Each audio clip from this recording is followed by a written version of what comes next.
हम लोग कृष्ण भावनामृत की प्राप्ति नामक पुस्तक से पढ़ रहे हैं। अध्याय 4 दिन है हमारा तीसरा। भगवान को प्राप्त करना, सही मायने में प्राप्त करना, ये विषय है। और चर्चा चल रही थी कि लोग ये स्वीकार नहीं करना चाहते हैं कि जगत में नियंता है। क्यों? ताकि अनियंत्रित रूप से वे भोग कर सकें। हमें निश्चय पूर्वक ये जान लेना चाहिए कि कोई ना कोई नियंता है। यही ज्ञान का प्रारंभ है। इसकी व्याख्या हो चुकी है। हम नहीं है, नियंत्रण को देख रहे हैं, तो नियंत्रण को देख करके ना दिखने वाले नियंता को आप देख लेते हैं। ठीक है? हम इस सत्य को अस्वीकार क्यों करें? कार्य के प्रत्येक क्षेत्र में हम कोई सीमित शक्ति वाला नियंता पाते हैं, तो उस सृष्टि में एक असीम शक्ति वाले नियंता के अस्तित्व से हम कैसे इनकार कर सकते हैं? छोटी छोटी चीजों को बनाने वाला कोई व्यक्ति है तो भगवान जगत को बनाने वाले हैं, कोई तो है। इसलिए श्री चैतन्य महाप्रभु ने जगदीश यानी जगत के नियंता शब्द विशेष से बिना किसी कारण प्रयुक्त नहीं किया है। शब्द को विशेष रूप से बिना किसी कारण प्रयुक्त नहीं किया है। उन्होंने यह जगदीश शब्द कल्पित नहीं कर लिया है, क्योंकि यह अनेक वैदिक मंत्रों और ग्रंथों में पहले से ही विद्यमान है। जैसे हे केशव, हे हरि, आपके कर कमल अत्यंत सुंदर हैं, किंतु आपने अपने लंबे नाखूनों द्वारा असुर हिरण्यकशिपु का शरीर विदीर्ण कर दिया है। हे जगत नियंता जगदीश, मैं आपको सादर नमस्कार करता हूँ। महाकवि जयदेव कृत गीत गोविंद। गा लिया जाए इसको। तव कर कमल रे नाखाम अद्भुत श्रृंगार, दलिता हिरण्यकशिप तानुभृंगम, केशवधृता नरहरि रूपा, जय जगदीश हरे, जय जगदीश हरे, जय जगदीश हरे। प्रभुपाद जी ये कह रहे हैं कि भगवान कृष्ण को जगदीश केवल चैतन्य महाप्रभु ही नहीं कह रहे हैं, उसके पूर्ववर्ती, मैं समझ रहा 1200 साल पहले आए थे, तो पूर्ववर्ती आचार्य जयदेव गोस्वामी भी उनको जगदीश के रूप में स्वीकार कर रहे हैं। हिरण्यकशिपु एक नास्तिक था जिसने ईश्वर के अस्तित्व से इनकार किया था, किंतु भगवान श्री नरसिंह देव आधे पुरुष आधे सिंह के रूप में अवतरित हुए और उन्होंने इसका वध कर दिया। इसलिए उक्त श्लोक में समस्त जीवों और ब्रह्मांड के सर्वोच्च नियंता के रूप में भगवान की स्तुति की गई है। जय जगदीश हरे। इसी प्रकार एक दूसरी प्रार्थना भी है, जगन्नाथ स्वामी नयन पथ गामी होना चाहिए। गा को क्यों खा गए बीच में? नयन पथ गामी भव तुम्हें। ये किसने लिखा है? शंकराचार्य जी ने। शंकराचार्य जी भी जो अद्वैत मत के महान आचार्य है, वह भी स्वीकार कर रहे हैं कि कृष्ण भगवान है। तो जगदीश शब्द केवल कृष्ण पे घटित होगा। अच्छा, ये समझ में नहीं आ रहा होगा कि प्रभुपाद इतनी व्याख्या जगदीश की क्यों कर रहे हैं।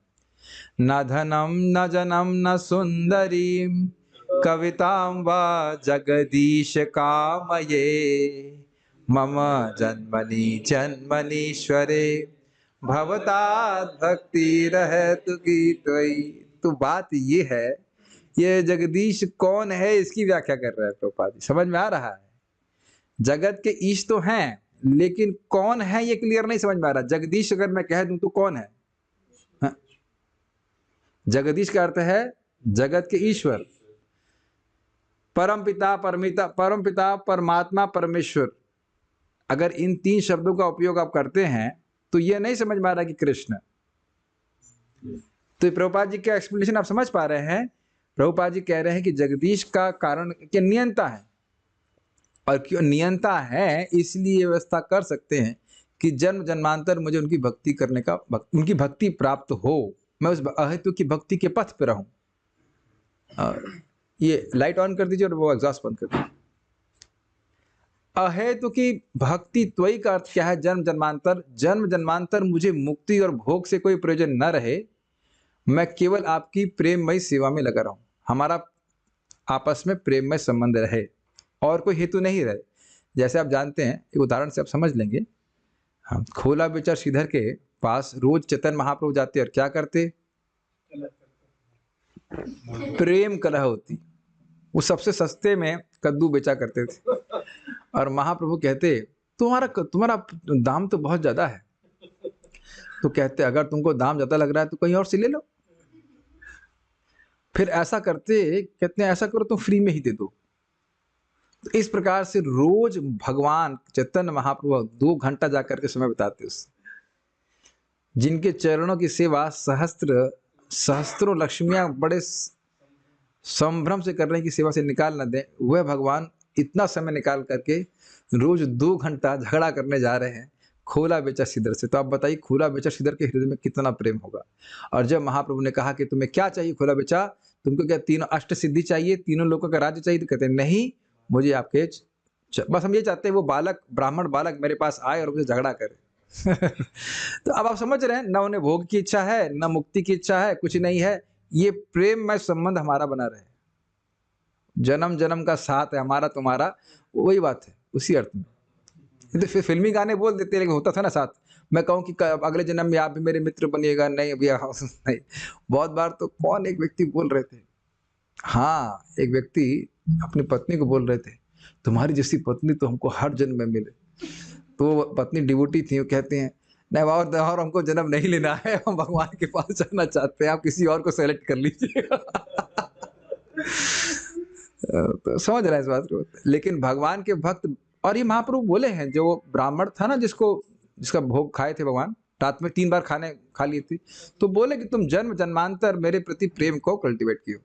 आज मैं इस पर सोच रहा था कि प्रभुपाद जी के भी शब्द हैं कि what you are talking about quality, quality तब होगी जब 16,000 क्यों नहीं, और कुछ कई जन्मों के बाद होगी।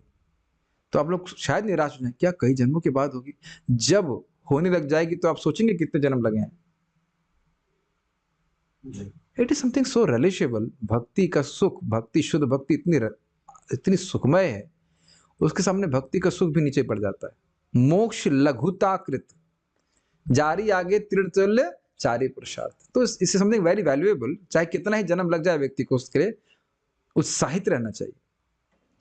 तो आप समझ पा रहे हैं जगदीश जो कह रहे हैं, जगदीश हैं इसलिए आपके अंदर ये सामर्थ्य है कि मुझे जन्म जन्मांतर ऐसी व्यवस्था करें कि आपका प्रेम ही मेरा जन्म जन्मांतर बढ़ता रहे। जन्म जन्मांतर का अर्थ है दिन प्रतिदिन, मेरा और कहीं डिफ्लेक्शन नहीं रहे। पूरा सुबह से उठने के बाद रात के सोते समय तक बस केवल यही मेरा प्रयोजन रहे कि ये कार्य कर रहा हूं, उससे मेरा भगवान से प्रेम बढ़ जाए। That's something amazing. हम इस अवस्था में हमेशा ऐसा कार्य नहीं करते हैं जिससे हमारा प्रेम भगवान में बढ़े, हमें और भी कुछ कार्य करने पड़ते हैं। लेकिन सोचिए ऐसी स्थिति में जब आप केवल वही कार्य कर रहे हैं जिससे आपका भगवान के प्रति प्रेम बढ़े, that's something very nice, is it not?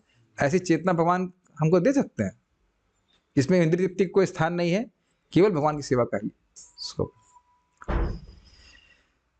तो इस प्रार्थना को कर रहे, तो ये हम बात कर रहे थे कि जगदीश, प्रभुपाद व्याख्या कर रहे हैं कि जगदीश किसको इंगित कर रहा है? भगवान कृष्ण को। और ये जयदेव गोस्वामी जी बोले केशव धृता, फिर जगदीश बोले, और उसके बाद यहाँ बोल रहे हैं जगन्नाथ स्वामी नयन पथगामी। अब जगत के नाथ हैं, वही अर्थ है, जगत के नाथ, जगत के ईश इत्यादि। तो ये शंकराचार्य भी यही बोले कि कृष्ण ही जगदीश हैं। हे जगत के स्वामी भगवान जगन्नाथ जी, कृपया मुझे दर्शन दे। इन सभी प्रार्थनाओं में और दूसरी अनेक प्रार्थनाओं में जगत के परम नियंता को स्वीकार किया गया है। प्रत्येक व्यक्ति परम नियंता बनने का प्रयत्न कर रहा है, किंतु यह किसी एक व्यक्ति, संप्रदाय या राष्ट्र के प्रयत्न से हो पाना संभव नहीं है। चूंकि प्रत्येक व्यक्ति सर्वोच्च बनने का प्रयत्न कर रहा है, इसलिए विश्व में बड़ी प्रतिस्पर्धा उत्पन्न हो गई। कुछ इस प्रकार हुआ है कि कोई एक व्यक्ति सर्वोच्च नहीं बन सकता। भले ही हम अपने को किसी भी स्थिति में रखें, हम देखेंगे कि कोई व्यक्ति या तो हमसे नीचा है या ऊंचा है। अच्छा, ये बात देखिए, हमने परम पूज्य राधा गोविंद महाराज के प्रवचन में सुनी थी, और यहाँ हम देखिए शिला प्रभुपाद की बुक से एकदम सीधे बात, नहीं महाराज यहाँ से पढ़ के ही देख रहे हूँ, बोलना बहुत अच्छी बात बोल रहे हैं। देखिए, इस जगत में भक्तों की हम बात नहीं कर रहे, इस जगत में जब भी कोई व्यक्ति किसी नौकरी को प्राप्त करता है, नौकरी जाता है, तो चाहता है कि एक दिन मैं बॉस बनूं, है कि नहीं? हम अब भक्तों की बात मत करिए, भक्त लोग तो अपना संतुष्ट रहते हैं जब खाना पीने की व्यवस्था हो जाए बस। लेकिन जो भौतिकतावादी व्यक्ति वो बॉस बनना चाहता है कि नहीं? जो बिजनेसमैन है वो सर्वश्रेष्ठ बिजनेसमैन बनना चाहता है कि नहीं? और आप ये देख रहे हैं कि यद्यपि सब लोग इस प्रयास में हैं, लेकिन हो कोई नहीं पा रहा। ये सोचने वाली बात है कि नहीं? दिख रहा है कि नहीं? किसी भी ऐसा संस्था को ले लीजिए, वो सब इंडिविजुअली, कलेक्टिवली, व्यक्तिगत रूप से और सामूहिक रूप से इस प्रयास में है कि हम नंबर 1 बन जाएं, लेकिन ऐसा हो नहीं रहा। युधिष्ठिर महाराज थे अर्जुन थे, लेकिन ऐसा हो नहीं पा रहा है। हिरण्यकश्यप भी इसी प्रकार से प्रयास कर रहा है। ये आसुरी प्रवृत्ति है। ये इज इट नॉट अमेजिंग? अब आप कहेंगे कि हमको भगवान की सेवा अच्छी नहीं करनी चाहिए। भगवान की सेवा अच्छी से अच्छी करना चाहते हैं, लेकिन इसमें कंपटीशन उस तरह से होड़ नहीं है। एक भक्त दूसरे भक्त की सेवा को देख करके प्रोत्साहित होता है, देखो कितनी अच्छी सेवा कर रहे हैं, लेकिन अपने को श्रेष्ठ नहीं बताने का प्रयास कर रहा है। ये बहुत सुंदर सिद्धांत है। और यहां पे प्रभुपाद बता रहे हैं कि इस प्रकार की भावना से व्यक्ति को रहित रहना चाहिए कि मैं सर्वश्रेष्ठ बन जाऊंगा, क्योंकि आप कितना भी श्रेष्ठ बन जाओ, एक व्यक्ति जरूर होगा जो उसी कला में आपसे श्रेष्ठ होगा। ये हम पहले ही सुन चुके हैं कि क्योंकि हर व्यक्ति प्रभु बनना चाहता है, तो भगवान ने यहाँ पे ऊंचे और नीचे की व्यवस्था कर रखी है। आप किसी से ऊंचे होंगे और आपसे भी कोई ऊंचा होगा। ये बातें कुछ आपको याद है कि नहीं? हम लोग भागवत में चर्चा कर रहे थे ना।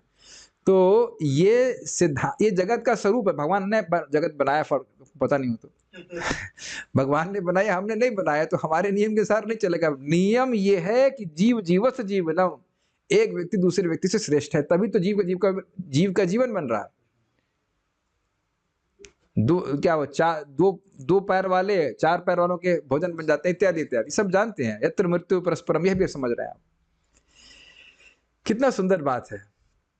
जब आप इस बात को समझेंगे तो क्या आप कभी भी क्या कहते हैं उसको, डिप्रेस हो सकते हैं? समझ पा रहे हैं इस बात को? मुझे एक व्यक्ति ने भी पूछा, भक्त हैं, कह रहा है कि हम डिप्रेस क्यों होते हैं। तो मैंने उनको यही बात बोली कि आप इस जगत के स्वरूप को नहीं समझ रहे हैं।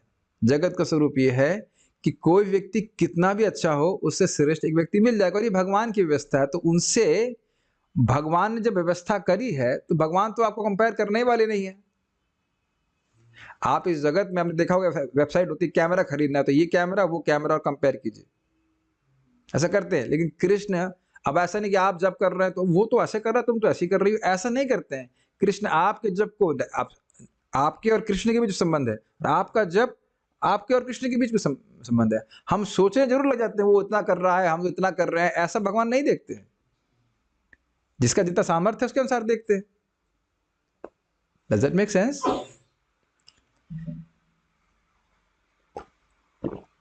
अच्छा, क्या भक्ति के क्षेत्र में भी ये ऊंचा नीचा होता है?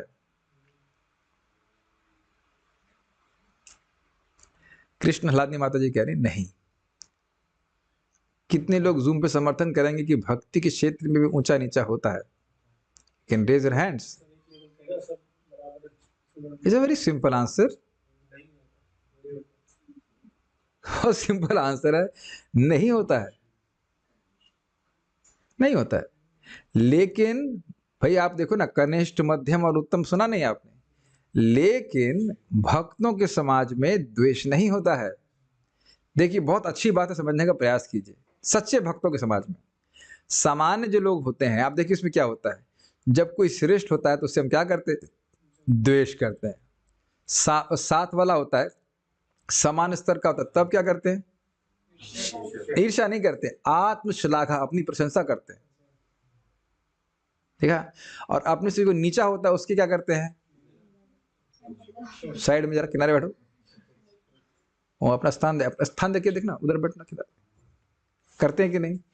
और जो तीसरा हो गया 3, और हाँ, जो द्वेषी होता है उससे हम द्वेष करते हैं, इसको खत्म करना है।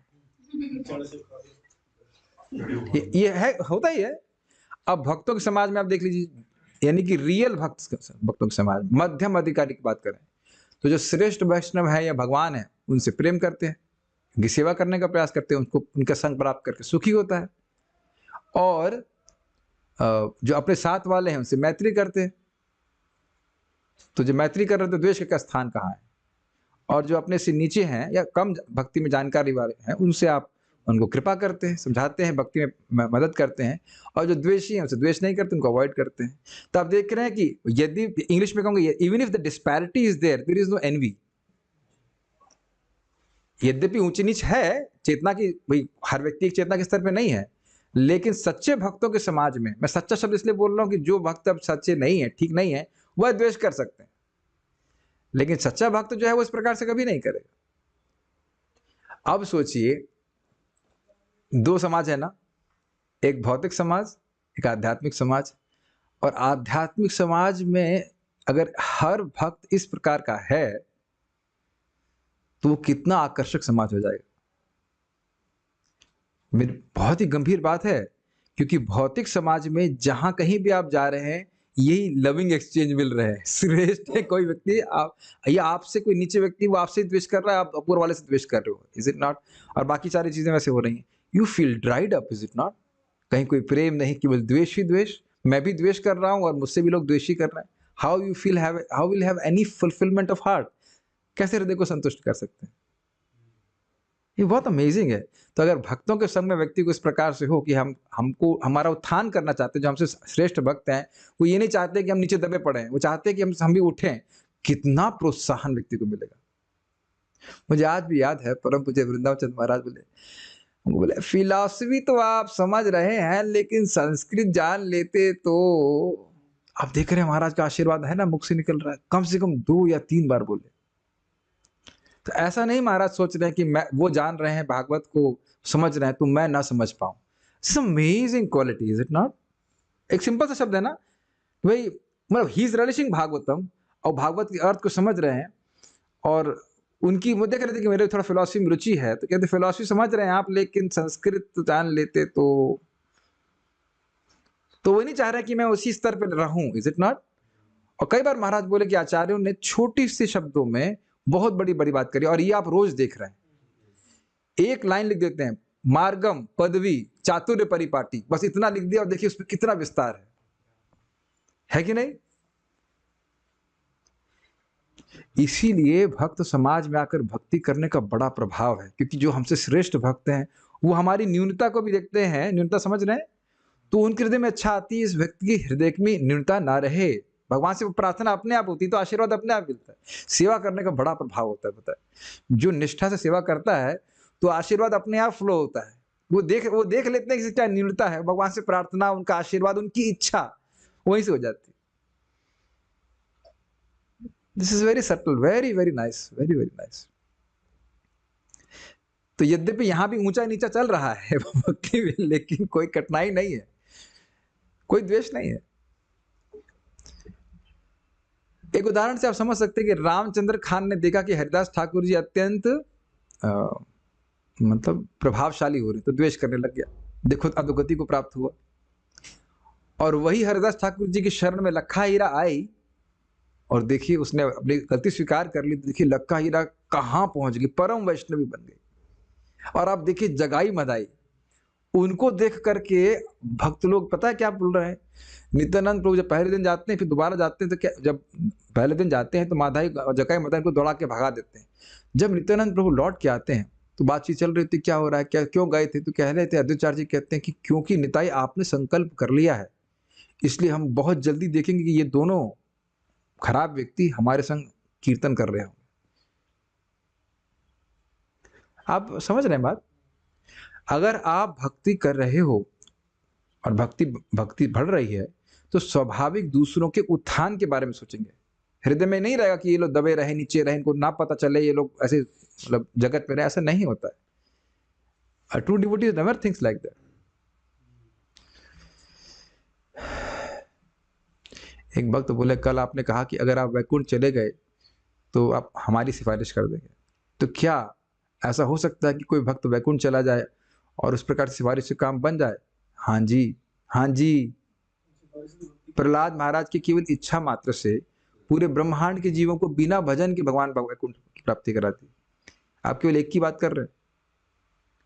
और प्रभुपाद जी पता क्या लिखे हैं तात्पर्य में? हमारे भक्तों को इतना शुद्ध होना चाहिए, हम तो अभी है नहीं, खाली स्टैंडर्ड प्रभुपाद बता रहे, इतना शुद्ध होना चाहिए। चैतन्य चरितामृत में लिखा है, जो शिवानंद सिंह वाला प्रसंग है ना, जैसे कुत्ते का उद्धार हो जाता है, कहते हैं इतना शुद्ध होना चाहिए कि कोई व्यक्ति अनजाने में संग करे भक्तों का तो वैकुंठ की प्राप्ति कर ले। क्या स्टैंडर्ड प्रभुपाद एक्सपेक्ट करते हैं।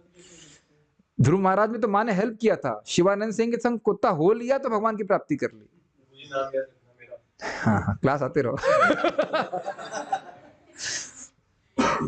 कोई एक व्यक्ति यह नहीं कह सकता कि मैं सर्वोच्च हूं, मुझसे ऊपर कोई नहीं है, केवल एक व्यक्ति को छोड़ करके, कृष्ण। मत्तः परतरम नान्यत् किंचिद अस्ति धनंजय, मुझसे परे कोई नहीं है हे धनंजय, केवल कृष्ण ऐसा कह सकते हैं। न ही कोई यह कह सकता है मैं सबसे नीचा हूं, मुझसे नीचा कोई नहीं है। दिस इज अमेजिंग, ये बहुत अमेजिंग है, बहुत अच्छा है। My dear devotees, are you depressed? Please raise your hand if you are depressed. Okay, no no, we are not, how can we depressed? अगर आप में से कोई व्यक्ति डिप्रेस्ड है तो कभी जब भी आप अपने हृदय में अहंकार देखें तो ऊपर देखिए, कहें कि मैं बड़ा अच्छा गाता हूं। मान लीजिए कोई सोचे, तो अगर आप सोचिए कि भाई भक्ति कितनी है, क्या आप श्रील प्रभुपाद जी की भक्ति की समान भक्ति से युक्त हैं? नहीं है। अच्छा ठीक है, सर नीचे कर लीजिए। और बहुत दुखी हो कि हम बहुत खराब गाते हैं, किसी ऐसे व्यक्ति को देख लीजिए उसे करताल बजाना भी नहीं आता, इतने बुरे नहीं है। आप कहें कि हरिदास ठाकुर जी तो 3 लाख नाम करते थे, तो आप कहेंगे, तो आपको हृदय का अहंकार समाप्त हो जाएगा। और फिर कहें मैं तो 16 ही कर रहा हूं, तो आप देखेंगे अरे कोई व्यक्ति तो 16 दिन में एक बार कर रहा है, तो कम से कम 16 माला कर तो रहा हूं। Is it not? है कि नहीं? आप कहेंगे किसी को भाई जब में मान लो नींद आ रही है, तो कहेगा भाई हमको नींद आ रही, कम से कम माला हाथ में तो है। कुछ लोगों को तो यही पूछेंगे माला कहाँ है, माला हम भी ढूंढ के लाते हैं। ये भी स्थिति है। एक बार गोड़ाकेश प्रभु से बात की, वो 2 लाख नाम जप करते हैं, तो उन्होंने कहा कि बोले कैसे चल रहा है भजन? ने कहा हम तो ज्यादा नहीं कर पाते प्रभु जी, 16 करते हैं और 2-4-5 माला एक्स्ट्रा कर लेते हैं। तो उन्होंने बड़ा उनको उत्साहित किया, कहे कलयुग में कर ही कौन रहा है? उन्होंने कहा यार दैट्स व्हाई, कलयुग में कर ही कौन रहा है? देखो कितना उन्होंने प्रोत्साहित किया। इतना कहाँ 2 लाख 1 लाख कर पाएंगे, मुंह थक जाएगा हमारा। ये भी इंटरेस्टिंग बात है कि भाई कलयुग में कर ही कौन रहा है? 16 माला तो कर रहे हैं ना, 28,000 नाम तो चल ही रहा है, 2 लाख नहीं हो रहा है तो कोई बात नहीं, 1/8 भी चल रहा है तो 2 लाख कहाँ करेंगे? 2 लाख करेंगे तो प्रीचिंग कैसे करें? हम 2 लाख अलग तरह से करते हैं। 2 लाख क्या 3-4 लाख भी हो जाता होगा उसमें। हाँ मतलब अब जो लोग आएंगे अकाउंट में यहाँ पे 16 माला करने के लिए जूम पे आएंगे, तो दुकान तो हम ही खोले है ना, तो सबका फायदा हमको मिल जाता है, वो सब तो जा ही रहा है अकाउंट में। कैसे मालूम चल जाता है ये बताइए कि आपको कैसे मालूम चल रहा है कि आप जो 16 कर रहे हो आपके अकाउंट में जा रहा है? नोटिफिकेशन तो कोई आ नहीं रहा कि इतना अकाउंट चला गया। ये सब भागवत का सिद्धांत है। कोई भी व्यक्ति किसी को प्रेरणा देता है और करने वाले को और सहायता देने वाले को बराबर लाभ मिलता है मृत्यु के बाद।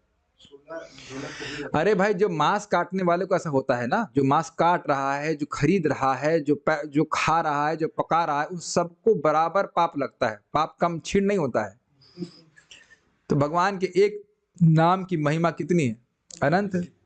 जो भी सहायता कर रहा है, सब कुछ कर रहा है, सबको बराबर लाभ मिलेगा। सोचिए हमारे दीक्षा के समय जिस भक्त ने माला स्पॉन्सर करी उसे कितना लाभ हुआ होगा। 150-200 रुपए खर्च किया और जिंदगी भर लाभ उठा रहा है। बहुत बुद्धिमान व्यक्ति है। तो ये बड़ा, ये आप लोग ये जो सिद्धांत सीख रहे हैं हमारे लिए बहुत अच्छा लग रहा है कि नहीं? आप ना तो कभी फूल सकते हैं और ना डिप्रेस हो सकते हैं। फूल समझना है, अगर फूल रहे हैं तो ऊपर देखिए, हम सभी श्रेष्ठ लोग हैं। भागवत बहुत जानता हूँ। अच्छा सुखदेव गोस्वामी से ज्यादा जानते हो। हमको कथा में बहुत रुचि है, परीक्षित महाराज की तरह। तो विल रिमेन ऑन ग्राउंड्स। और दो कहेंगे हमको कोई रुचि नहीं, तो कहेंगे भाई जो कुछ लोग ऐसे भी हैं जब उन्हें कुछ भी समझ में भी नहीं आ रहा है।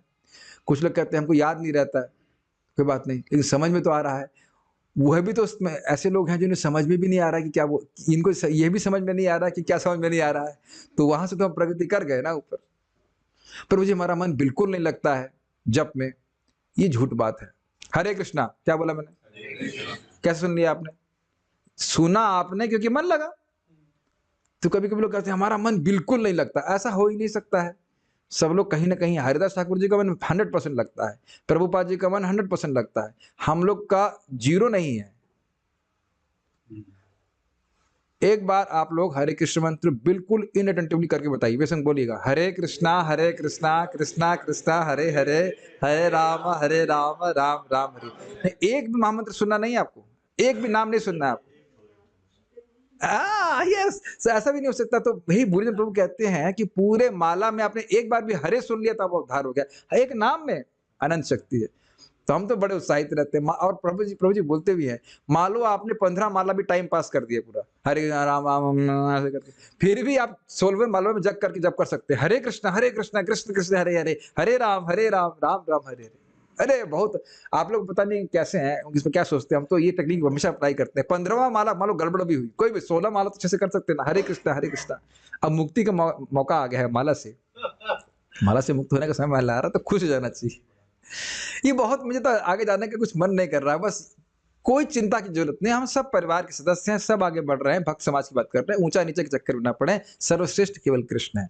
ठीक है, इसी में एक और महाराज बोल रहे थे कि if you want to be most fall, that position has been taken by Jagai and मधाई।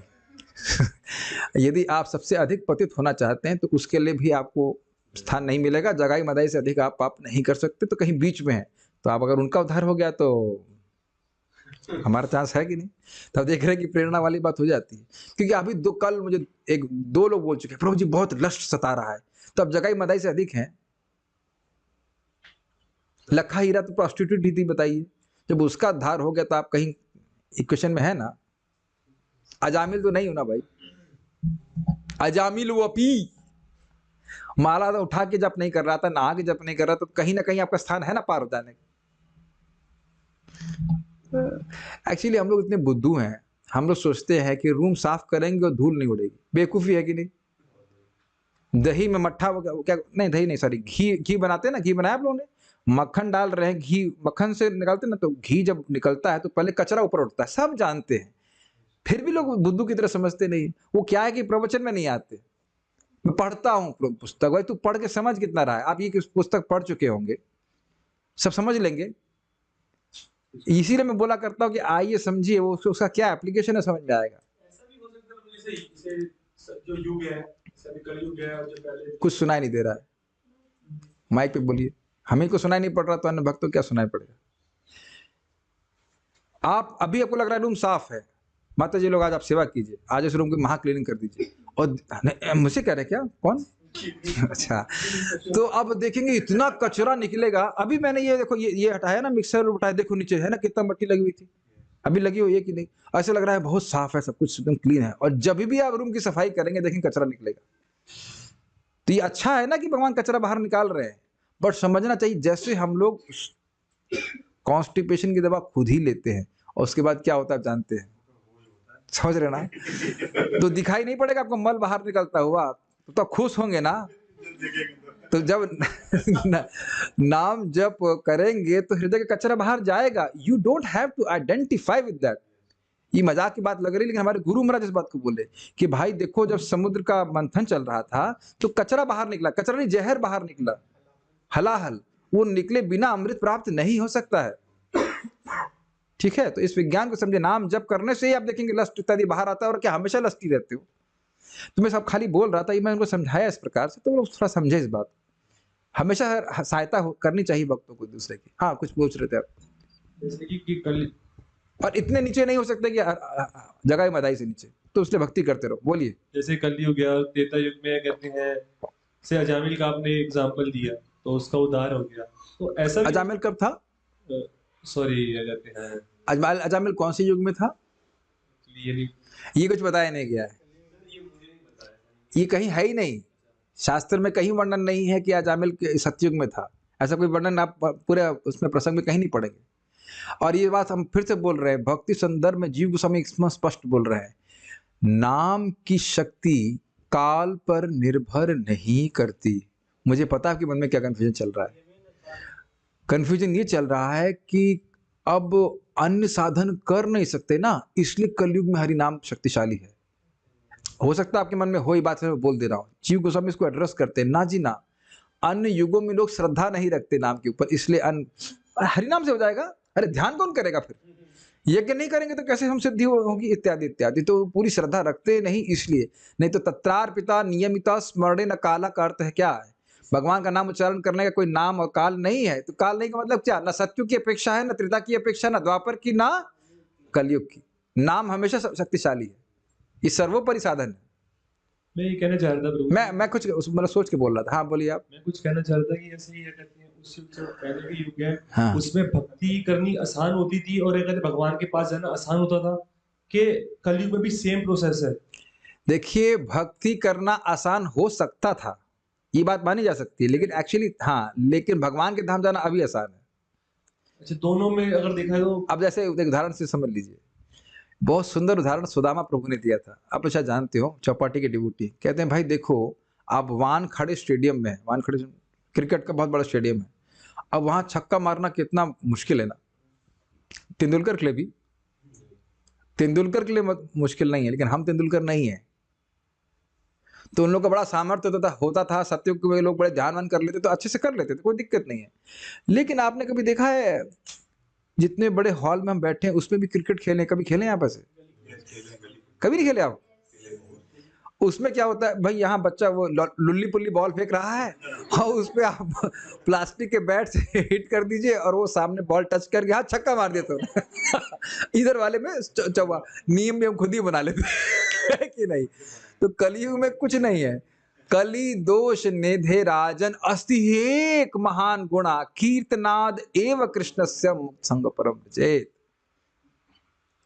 और अब बड़ा तो सब लोग जानते हैं, इसका अर्थ मैं नहीं व्याख्या कर रहा, लेकिन और इसी के लिए कलयुग कली संभाजयंती आर्य, जो गुणग्राही गुण सार भाग्यना शब्द है 11वें स्कंद में आता है कि जो सार ग्रहण करने वाले वो कलयुग की बड़ी प्रशंसा करते हैं, क्योंकि संकीर्तन व सर्व स्वार्थो भी लभ्यते, केवल संकीर्तन के माध्यम से ही हर प्रकार के स्वार्थ की प्राप्ति हो जाती है, जो भी आप अपना सिद्धि चाहते। तो ये बहुत आसान युग है। एक छोटे से जन्म में भगवान थोड़ा सा नम्र रहो। कलयुग में नम्र होने में कोई दिक्कत भी नहीं, कोई क्वालिटी नहीं है। क्या क्वालिटी बताया आपने? यही क्वालिटी है कि हम सब भूल जाते हैं। तो कोई क्वालिटी है नहीं, न वर्णाश्रम इत्यादि कुछ।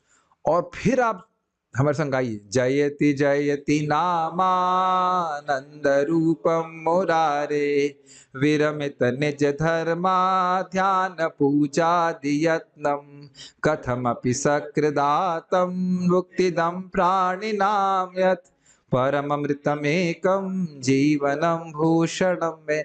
भगवान मुरारी के नाम की जय हो। क्यों जय हो? आनंद रूप है।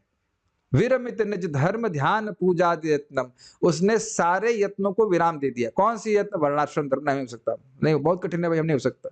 अरे तो कुछ ध्यान करो, ध्यान भी नहीं हो सकता, कौन बैठेगा इतनी देर तक, मन बड़ा विचलित हो जाता है। अच्छा पूजा तो कर लो भगवान की, अरे तो उतना नहाएगा कौन? नहाने की ठंड लगती है हमको। आदि मतलब श्रवण श्रवण तो कर लो भाई, वो वैष्णव कहाँ मिल रहे हैं? तो कह रहे हैं इस सारे यत्नों को छोड़ करके केवल भगवान के नाम का आश्रय लेता है। कितनी बार? सकृत, एक बार भी नाम बोलता है, क्या बोलता है? हरे कृष्णा, कुछ भी, एक कृष्ण राम मुकुंद माधव कुछ भी बोल देता है, तो उसको वह नाम मुक्ति देगा ही, बशर्ते अपराध नहीं करे। अपराध करेगा तो अधिक तो जन्म लग सकते हैं, अपराध नहीं करे तो एक ही नाम मुक्त कर देगा। बताइए तो क्यों व्यक्ति बताइए अन्य साधन करेगा? तो आप समझ सकते हैं कि सारे साधन इसलिए करते हैं ताकि और नाम में हमारा विश्वास बने। अगर हम भगवान के बारे में श्रवण नहीं करेंगे तो नाम जब भी बंद होने लग जाएगा, है कि नहीं? ये तो देखा ही गया है।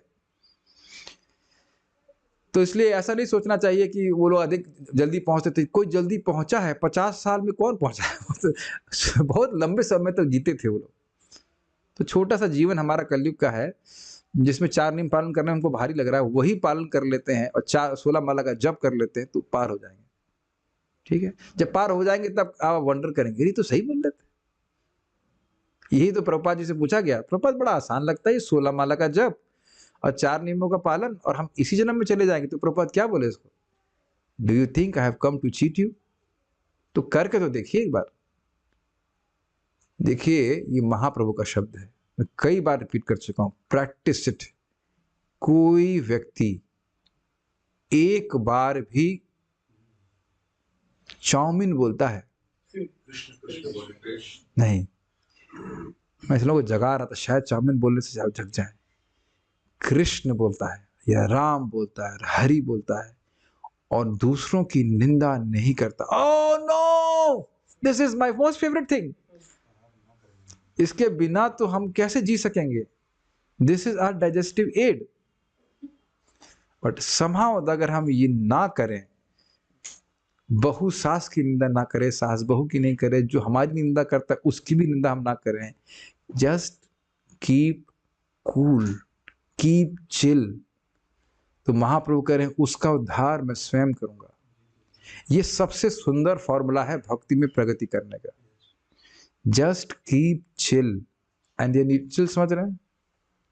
पूरे दुनिया के राजा आप नहीं हैं, नियंता हम नहीं हैं, सबके ऊपर कमेंट्री करने की, जैसे होता है ना क्रिकेट में हर बॉलर के ऊपर कमेंट्री पीछे करता है हर बॉल के ऊपर कमेंट, वाह ये बहुत अच्छा उदाहरण है। जैसे क्रिकेट के कमेंटेटर हर बॉल पे कमेंट्री करते हैं, ऐसे दुनिया की हर घटना पे हमें कमेंट्री करने की जरूरत नहीं है, निंदा निकलेगी उससे। हाँ ये भगवान की कृपा से आया है, नॉट ये भगवान की कृपा से आया। भाई क्रिकेट में हर बॉल पे कमेंट्री कर रहे हैं ना, हमें कुछ कमेंट, और बहुत सारे बात है कि वो बड़ा मजाक करते हैं, क्या नाम है, गौर गोपाल प्रभु, दो कुछ बता रहे थे, दो माता जी आपस में निंदा करी, फिर बोले क्या करना, छोड़ो उसको, जब तुमको पहले ही छोड़ देना था तो किया क्यों? Is it not? I am not saying कि माता जी लोग निंदा करते हैं, निंदा तो कोई भी करते हैं, बिल्कुल प्रयोजन रहित, बिल्कुल प्रयोजन रहित। तो इसी पे भक्ति विज्ञान महाराज बोलते हैं जब इतनी खराब है वैष्णव निंदा तो हम करते क्यों हैं? बिकॉज वी लाइक इट अच्छा लगता है इसलिए। भाई वैष्णव का संग करते हैं, उसके अलावा और किसी को तो हम बातचीत भी नहीं करते, तो किसकी निंदा करें? अभी तो अगर कोई हमसे नीचा दिख रहा है तो हमें सोचना चाहिए कैसे उसकी मदद कर सके। Then you are a true devotee.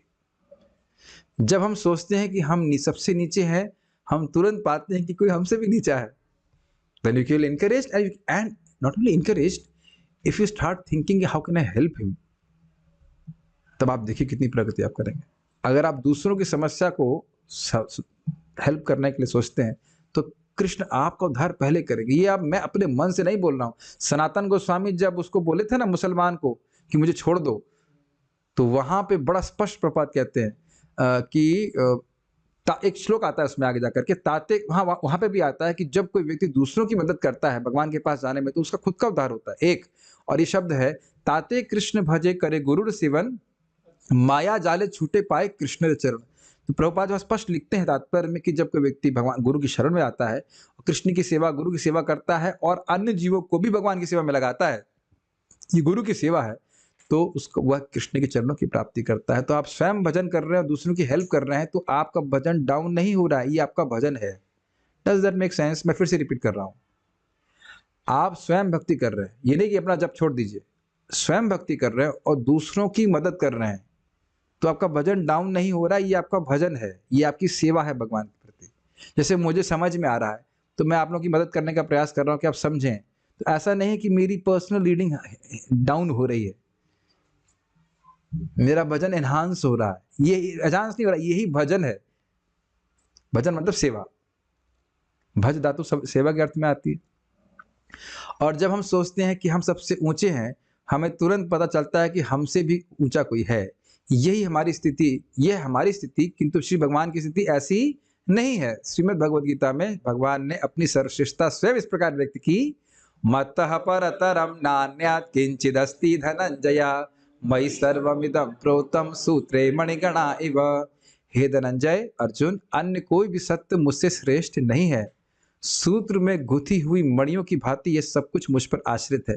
यहाँ आप देख सकते हैं भगवान कृष्ण ने एक मणि की माला पहन रखी, देखा है? हम सभी लोगों ने माला पहन रखी है, ये कंठी पहन रखी है, लेकिन इसमें धागा नहीं दिखाई पड़ता है। लेकिन आप जान रहे हैं कि धागे के बिना ये मणियां टिक नहीं रह सकती हैं। तो इसी प्रकार से मैं इस पे एक और बात बोलना चाहता हूँ। सुंदर बड़ा चित्र है कृष्ण का यहाँ पे। भगवान कृष्ण ने एक वन माला भी पहन रखी है, उस पत्ते भी हैं, सफेद फूल है, 2-3 तरह के सफेद फूल हैं, कुछ लाल हैं, इत्यादि इत्यादि। समझ गए मैं क्या कहना चाहता हूँ? धागा है कृष्ण, और ये जो विभिन्न फूल हैं, पत्तियां हैं, वो सब विभिन्न प्रकार के भक्त हैं, जिन्हें ऊंचा नीचा कुछ भी कह लीजिए आप, लेकिन सभी भगवान को, सभी प्रकार के फूलों को जैसे भगवान ने अपने वक्षस्थल पर धारण किया है, सभी उनको प्रिय हैं, उसी प्रकार से हर प्रकार का भक्त भगवान को प्रिय है। हमें कंपेयर नहीं करना चाहिए। यद्यपि वर्गीकरण किया गया है, लेकिन हमको ये नहीं सोचना चाहिए ये हाई है, ये लो है, ऐसा करके अब सोचते हैं, ये गलत बात है, ये भी अपराध बन जाता है। भगवद गीता में 7.7 बताते हैं, श्री भगवान असमौन है, असमूर्ध्व है, जिसका अर्थ है ना कोई उनसे समान है, ना कोई उनसे ऊंचा है। यदि हमें कोई ऐसा व्यक्ति मिले जिससे ऊंचा कोई ना हो, तो हम उसे भगवान के रूप में स्वीकार कर सकते हैं। भगवान की परिभाषा के बारे में चर्चा हम कल करेंगे। This is a very nice, but बहुत अच्छी शिक्षा जो हमने प्राप्त करी है कि there is no question of being depressed. ठीक है, एक बात यहाँ पे बोल देना चाहता हूँ, जैसे मान लीजिए कोई माता जी की शादी हुई, अब कदाचित उनके पति भक्त नहीं है फॉर एग्जाम्पल, तो आप उनसे कंपेयर कर लीजिए कि जो पति एकदम मुर्गा खाने वाले हैं, उनसे तो अच्छा है ना कि कम से कम मुर्गा नहीं खा रहे, और उनसे तो अच्छे है ना कि हम मुझे कम से कम भक्ति करने दे रहे। आप मेरी बात में से पहले आप बस यहाँ बोल के मैं समाप्त करूंगा। हम संबंधों में भी कंपेयर करने लगते हैं ना कि हमारे पति ऐसे होते तो अच्छा होता, वो सामने वाला तो बहुत अच्छा है, उसका पति बहुत अच्छा है, उसकी स्थिति बहुत अच्छी है। जो स्थिति में भगवान रखें उधर भक्ति करने का प्रयास कीजिए। ये प्रैक्टिकल बात भी हम बोल रहे हैं। अपने से तो ऊंचा नीचा देखते हैं, अपने साथ वालों को भी ऊंचा नीचा देख लेते हैं। हमारा बच्चा फर्स्ट नहीं आ रहा, उसको थर्ड आ रहा है, ये मूर्खता की पूर्ण बात है। हमेशा कोई ना कोई व्यक्ति होगा जो किसी ना किसी व्यक्ति से श्रेष्ठ होगा। आप मेरी बात समझ रहे हैं ना? तो स्वयं अपने कंपेयर कीजिए, ना दूसरों का से कंपेयर कीजिए। भाई जैसे आपसे कोई श्रेष्ठ है तो आपके पति से भी कोई श्रेष्ठ हो सकता है कि नहीं, और आपके पति से भी कोई खराब हो सकता है। मैं ये प्रैक्टिकल बात बोल रहा हूँ कि डिवोटी संबंधों में भी, पति पत्नी में भी झगड़ा होने लग जाता है। या समझ पा रहे हैं मेरी बात? नहीं समझ पा रहे हैं? भाई जैसे मान लीजिए किसी की पत्नी भक्त नहीं है, लेकिन कम से कम प्याज लहसुन से रहित खाना तो बना के दे रही है कि नहीं? वो मान लो जब ना भी कर पाए, आपको अगर रोक नहीं रही जब करने में, तो ओके, जस्ट भगवान ने जो इसे व्यवस्था दे दी है कर लीजिए। सबसे अच्छी व्यवस्था तो आप जान ही रहे क्या है, लेकिन ठीक है। समझदार का इशारा काफी है। कुछ प्रश्न है क्या यहाँ पे? Sometimes when we see people totally in material consciousness, we think how can he come to bhakti? But problem is that they don't accept bhakti process. So how can we help them? ये अच्छा प्रश्न है। कभी कभी देखते हैं लोग बिल्कुल भौतिकतावाद में रसगुल्ले की तरह डूबे हुए हैं, तो कैसे वो आना नहीं चाहते? तो ठीक है, नहीं आना चाहते तो प्रसाद तो खाना चाहते हैं, उससे कहाँ बचेंगे? प्रसाद खिलाते रहिए। अभी कल ही मेरे को एक माता जी प्रश्न कर रही थी कि मेरे माता पिता बिल्कुल भक्ति नहीं करते, हमने खाना तो खाते हैं, आप बनाइए खाना बढ़िया से। फिर मैंने भेज दिया 3-13 का श्लोक। अब महाप्रसाद की महिमा कहते हरी बोल, हमने कहा हरी बोल तो है ही, और क्या? आप प्रसाद की महिमा समझ ही नहीं रही है। हर आदमी क्या हरे कृष्णा करने लग जाएगा? सेवा करो, प्रसाद खिलाओ उनको, सब सही हो जाएगा। भाई मैं तो एक बस ये बोल के रुकूंगा, जबरदस्त था। मैं आपको बता चुका हूँ पहले, मैं लौट के आ रहा था ट्रेन में, और हम जानते हैं मैं तो घी का प्रेमी हूँ। दाल चावल को हम घी डाल करके हम छौंक लगा के भोग लगा के, बड़ा सही में जबरदस्त था। यद्यपि वो ठंडा था फिर भी खुशबू बड़ी अच्छी आ रही थी। तो उससे पहले मेरा मित्र कोलीग, वो मेरे सामने ट्रेन में बैठा हुआ, कहा था सिगरेट पी लूं? मैंने कहा ऐसा करो खिड़की उधर करके पियो। पीने लग गया, सिगरेट पिया। फिर मैं अपना जब कर रहा था तब लौट करके आया, फिर अपने मैं डब्बा खोला, तो कह रहे यार भूख लग रही है यार, थोड़ा मिलेगा क्या? हमने कहा थोड़ा ही मिलेगा। उसने प्रसाद पा लिया, उसके बाद मैं एक माला जब कर सकता हूँ तुम्हारे साथ।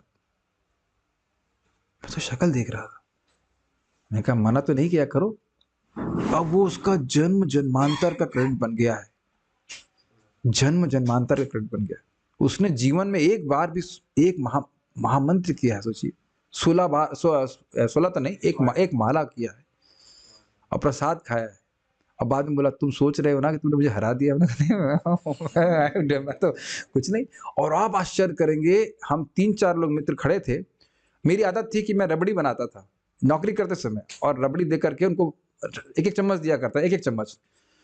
ऐसे कई दिन बीत गए, और फिर हम लोग एक दिन शाम को खड़े थे। मेरी आदत थी इसी तरह से, मैं क्या कहते हैं ना, कुछ चिंगारी मारता रहता हूँ, कुछ भगवान की बात करते रहता हूँ। तो पता नहीं बेसिर पैर की बात करी। आपने देखा कभी कभी लोग फालतू की बात करते हैं। हमने कहा यार तुम बंद करो यार, चलो अभी रूम चलो, मैं कुछ प्रसाद खिलाता हूँ। तो उस रूम पे लेके गया, उसको मैंने कुछ प्रसाद खिलाया, रबड़ी कुछ खिलाया होगा। मैंने माला करो? कहता हाँ मैं कर लेता हूँ। फिर उसने एक माला किया मेरे साथ, जो अभी 5 मिनट पहले कचर मचर कर रहा था। बिल्कुल आपने देखा ना, जैसे ऊट पटांग बात, वो आपकी बात ही नहीं समझ रहा है और प्रसाद खा के चेंज हो जाते हैं। पीपल फील, एक्चुअली देखिए लोग, फिलॉसफी तो हम सब भक्तों के लिए है, लोग तो प्रेम समझते हैं। कीर्तन उनको अच्छा लग गया, झूमने लगे कीर्तन में, या प्रसाद मिल गया, वो कई दिन तक तो ऐसे चलता रहता है। उसके बाद फिर धीरे धीरे इनको कुछ फिलॉसफी में आती है, like that. So try to offer love to devotees. और ये प्रभुपाद जी बोल रहे हैं कि जब इस प्रकार का प्रेम का आदान प्रदान भक्तों से होता है, तब लोग भक्ति में आ पाते हैं। See when somebody is exchanging some loving exchange with you, he gets your qualities.